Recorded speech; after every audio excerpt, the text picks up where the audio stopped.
Welcome to the Edge of Light. My name is Michael Hemmett. Let's take 10 breaths.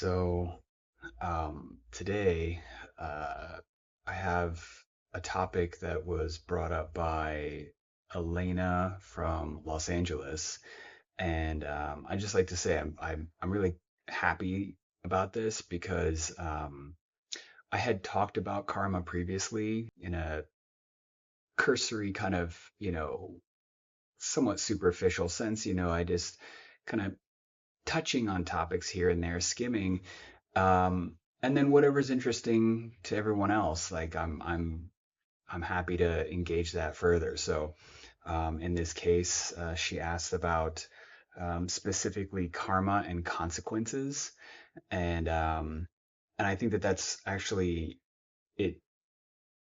So typically, I understand that most people think of karma as in you act in a certain way, and then karma is this reciprocating force acting back on you. And most of the time people think of karma as a punishment, like you kick the dog and then your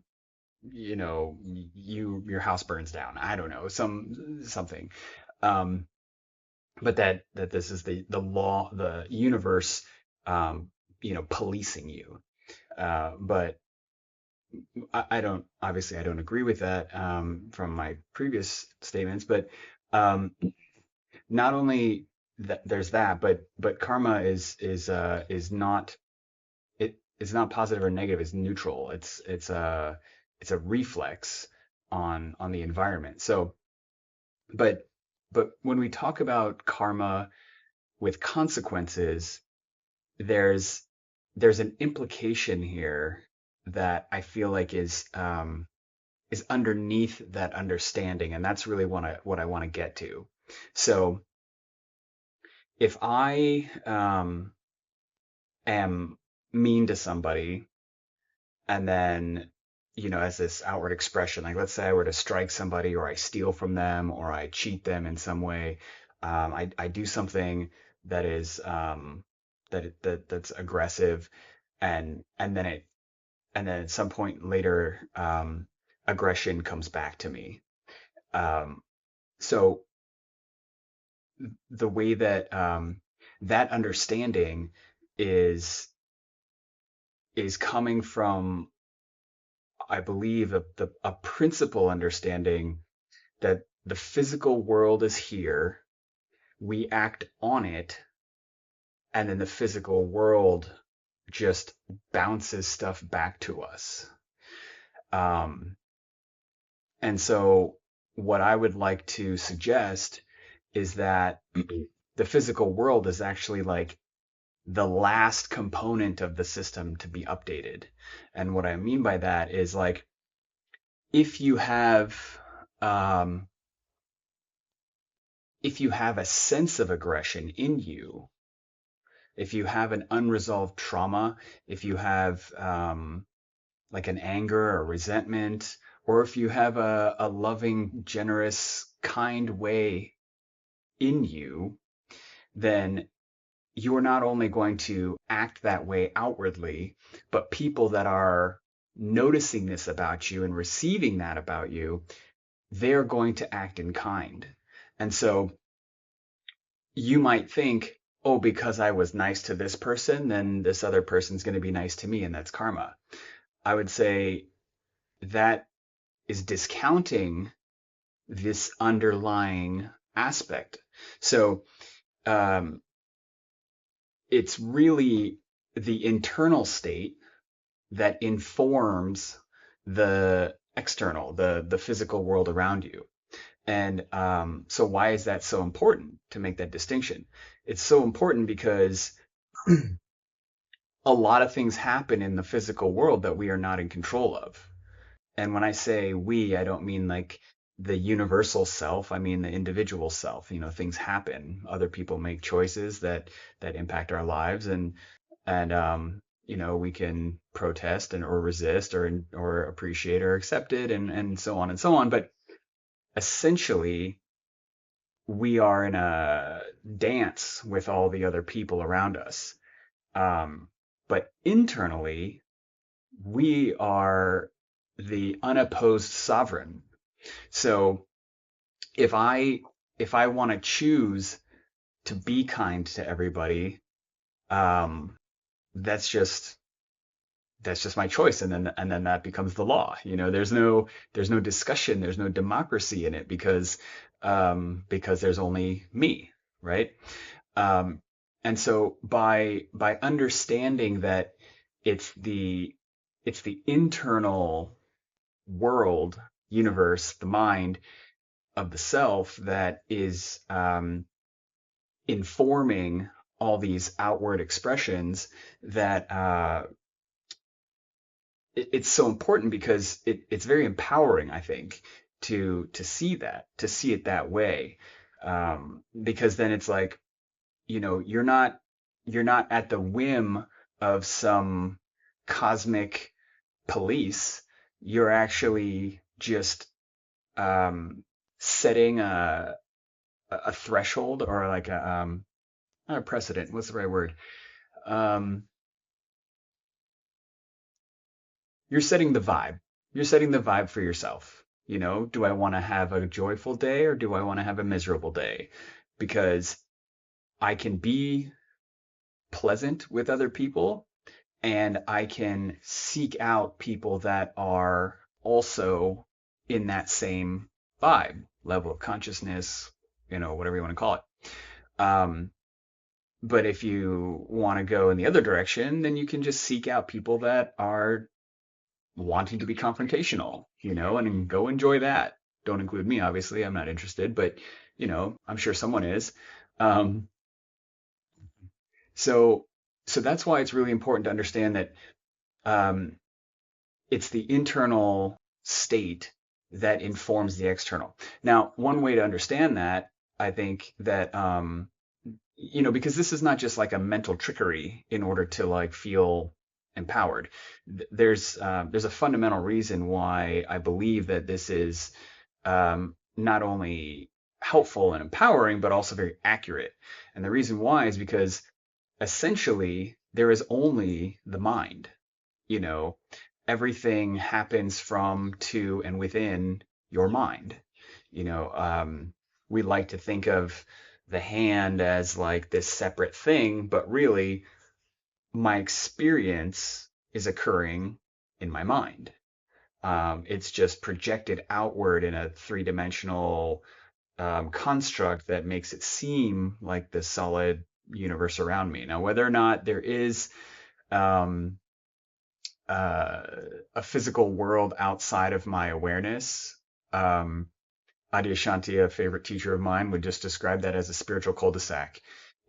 Whether it's true or not, it's not going to help you get where you want to go. It's just a philosophical exercise of almost no value. So, um, lost my train of thought. So I'm going to start a little bit back. Um, the essential self, the only mind, if we want to call it that, God, consciousness, awareness, all that. Um, its activity manifests in all of these perceptions.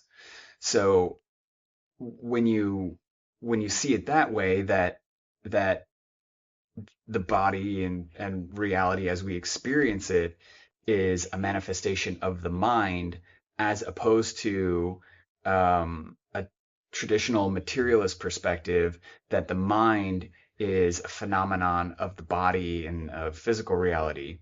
When you flip that, that understanding, then I think that logical conclusion that um, there's the mind, the thinking, perceiving, and then your experience of reality, so that's the order of things.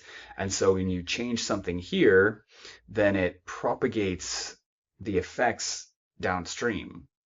And so that's why the kind of ideas of karma being like feeding back, it's almost irrelevant that it might do that in a kind of like, cosmic police sense, because um, what's important is happening here, and then it's just informing all this stuff, and worrying about punishment is not really the best use of your time. Uh, what I would suggest from this understanding is that what you really want to do is be in alignment here at the beginning, at the foundation. When you're in alignment here, then all these other things would take care of themselves.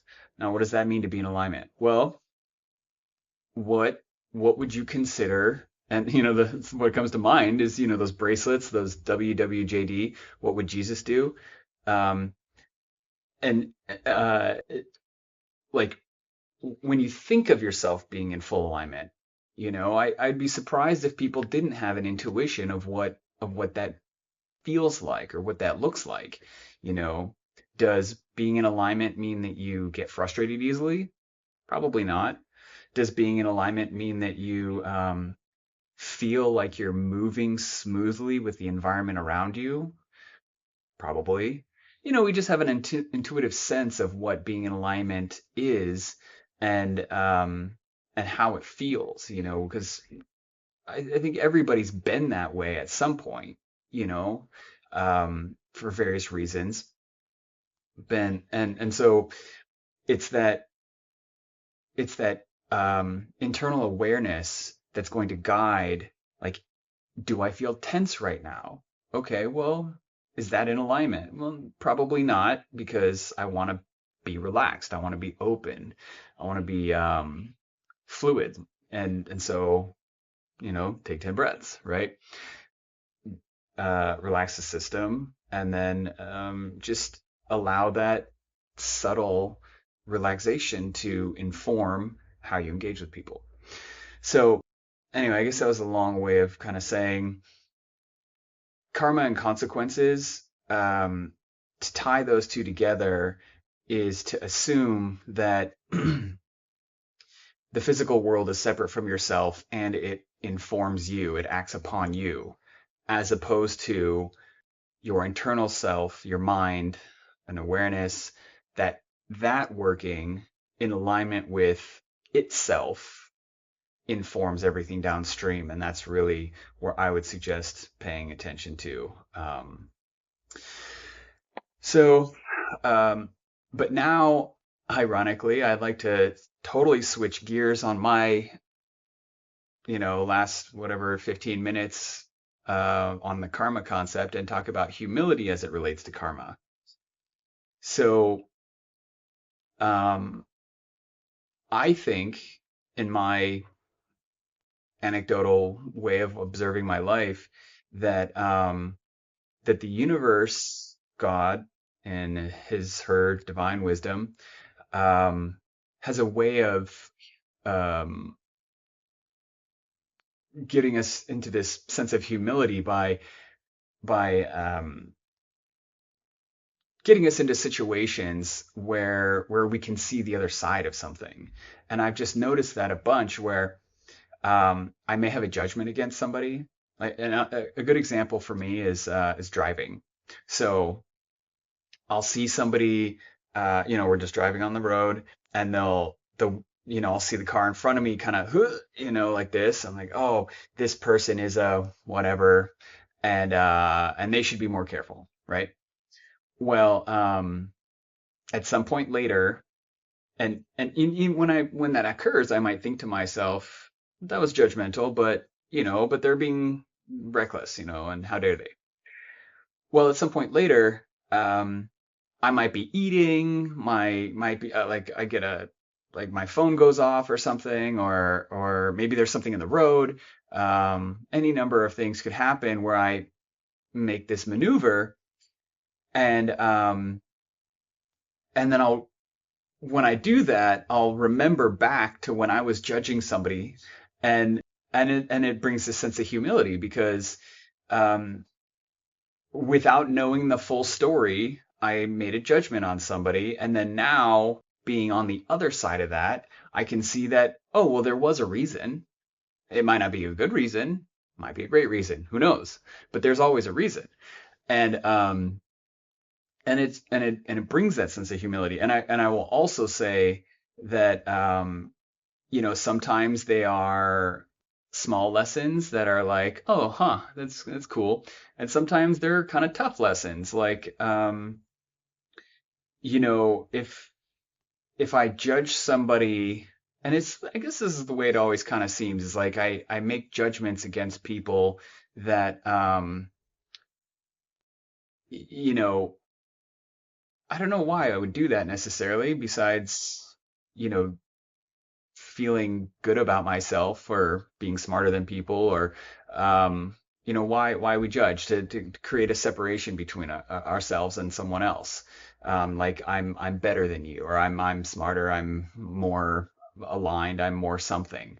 um, it's just I don't want to say it's toxic behavior. It's just a very common way of differentiating, um, but then when we try to create these like artificial metrics by which we're better than someone else, then situations come back around and kind of say, well, no, you're just as valuable as everybody else. You make mistakes, you say stupid things, and oh, a good example is like when I watch people say or do things that I'm like, how could you have made that mistake? But now I've got a kid and I'm not sleeping as much as I'd like to, and I make stupid mistakes all the time. Things that are just like brain's not quite functioning, and and that was a really profound humility lesson in humility because um I've got one kid and this is a lot, right?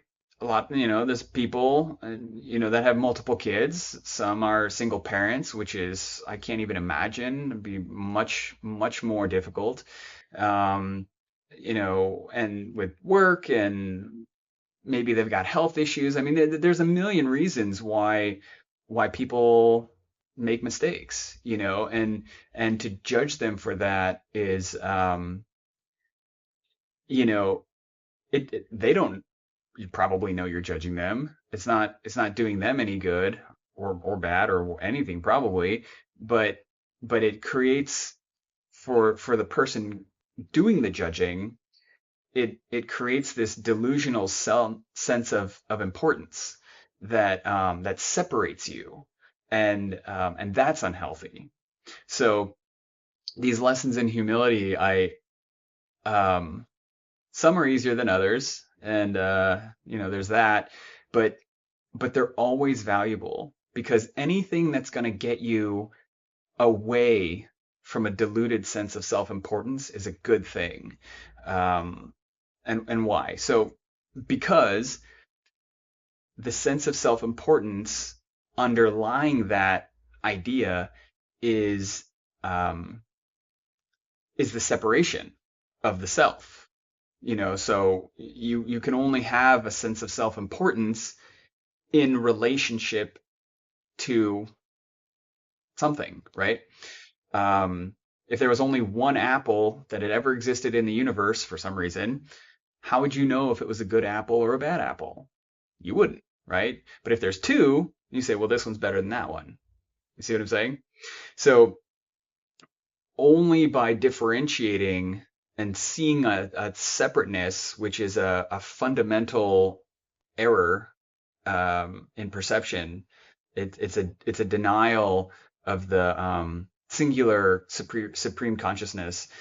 Then from that error in understanding, then we get, okay, there's separation. Okay, well, now there's separation, so there's more than one. And then we can start saying, this one's better than that one, and so on and so on. And going down that line of reasoning just gets us further and further from each other.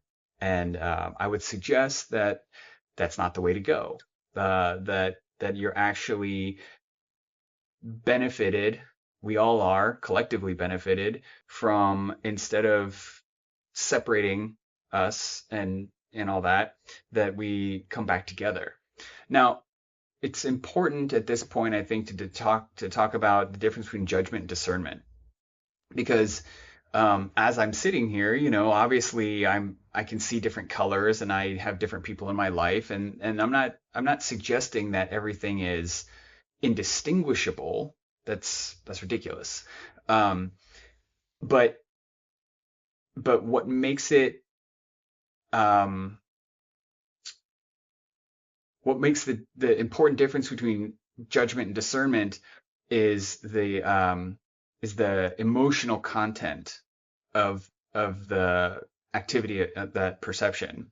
So to notice that you know this blue shirt or this red shirt is better than that blue shirt.